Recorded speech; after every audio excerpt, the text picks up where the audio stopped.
Hey class, how are you? Welcome to week 15, chapter 15. I'm still up in the mountains. No, I have not been here for 15 weeks. It'd be cold right now, depending on what semester we're looking at this video. Anyway, just want to get with you, and I'll show you my views again. What a wonderful view. I want to get with you on chapter 15. This is towards the end, so if you'd read chapter 15, do PowerPoint 15, just go over that. Original post number 8 is going to count for the full points. You don't have to reply to anyone. And your mini homework set on this particular chapter. Organizational change. And so I think it's important to talk about organizational change, and you may not be a leader yet. You may be a future leader. You may already be a leader, a first-line supervisor. You may be higher than a first-line supervisor. You may not be in law enforcement at all, but organizational change for all organizations is very important. It comes about for different reasons, and let's really focus on police agencies, law enforcement agencies, sheriff's departments, federal, state, and local.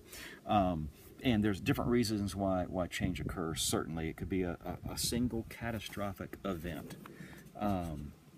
It could be a new mayor or governor, new city manager, some sort of political embarrassment. Maybe a chief retires, worse, gets fired. A new sheriff is elected. The chief's style becomes problematic. There's low morale, or maybe there's a paradigm shift. Think about the paradigm shift from maybe the 70s type of policing to late 80s, really 90s community policing. That's a paradigm shift. And so how do we bring about that? How do we bring about that change as a leader? And think about this as a first-line supervisor even.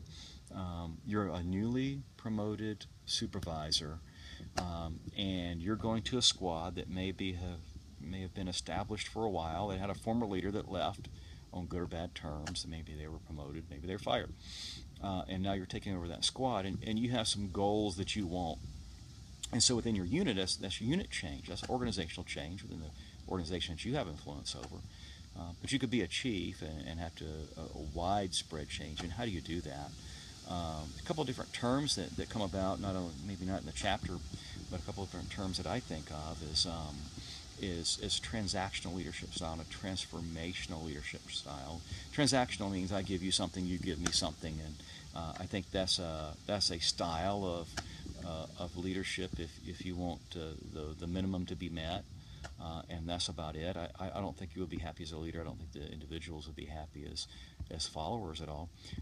Transformational leadership is when I, as a leader, look at every member of my organization. It might be your squad of 6, 8, 10, 12. It might be your entire organization if you're the chief of several hundred or 25 or 50 or whatever that number happens to be. And I try to figure out, and sometimes it's individual, sometimes it could be as groups, I try to figure out how am I going to get you to move towards the goal of the organization, the goals that I set. How am I going to get you to internalize that? Not that I get you to externalize it and do the bare minimum or do it by use of threats maybe, or reward systems, money or vacation time or something like that, but I get you to actually adopt the mission of the organization, that you believe in it, that you're going to carry it out for internal reasons versus these external reasons. That's transformational leadership, and that's how we might be able to effectively go through organizational change. How do I get that across? Now, leadership and management, leadership especially, is part science and part art. This is the organizational change, and effectively changing an organization is sometimes necessary, and that might be the art. Think about these. Look in the news where you might have seen some sort of organizational embarrassment. It could be that an organization got in trouble for a shooting of a citizen, and some change was affected after that. It could be that a chief was fired. It could be that a first-line supervisor was fired. And just think about organizational change that's necessary after those things occur.